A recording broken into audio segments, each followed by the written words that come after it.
You got anything else before we leave? I have a couple of things I want to play. One, because we have some, I put this in the show notes. Play the Mars mission DART analogy off of NPR. Today, with the touchdown of the rover Perseverance on the Martian surface, landing that completed by far the riskiest part of the mission, placing the car-sized plutonium-powered rover on a 5-by-4-mile strip.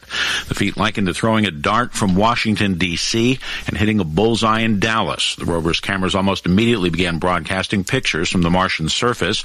The rover, nicknamed Percy, will spend the next 2 years collecting rock samples and other material that at some future date will be collected by another mission and returned to Earth. Yeah. So it's like taking a dart from Washington, D.C., throwing it and hitting a bullseye in Dallas. Now, the first thing I thought of when I heard that was, gee, that's interesting. Yes. How did we hit the Chinese embassy by accident in Belgrade? This is why you wanted it in the show notes. Okay, I got it. In 1999. Nice. Yeah. So with our pinpoint GPS CIA program precision, how could we miss? And we hit the Chinese embassy. Shocker. So I thought about that. So I looked it up to get the details, and the new information that's come to light on this bombing, I didn't know half of the story. People should look into the show notes and read about this accidental bombing of the Chinese embassy in Belgrade. For one thing, that we launched a lot of bombs in the area. The CIA had access to only 3 of these guided missiles. All 3 of the CIA guided missiles hit the Chinese embassy.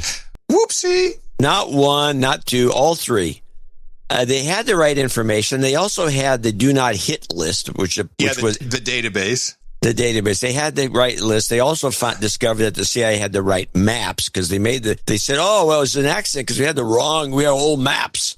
And it turns out, so there's nothing to indicate that the CIA didn't bomb the Chinese embassy in 1999 on purpose. Mm-hmm. Even though they claim, well, it was an accident. Which kind of gives them a little bit of reason to be angry at us and retaliate. It killed 3 Chinese reporters is all the real fallout was, besides destroying the building. It's not friendly. And I would recommend people read the whole report because it's a very, very intriguing set of circumstances where this thing was hit. And I was immediately reminded of throwing a dart from Washington, D.C. and hitting a bullseye in Dallas. We can do that, but we can't miss the Chinese embassies. Okay. Yeah, it's under China in the show notes is where I put it. Yeah, on no agenda.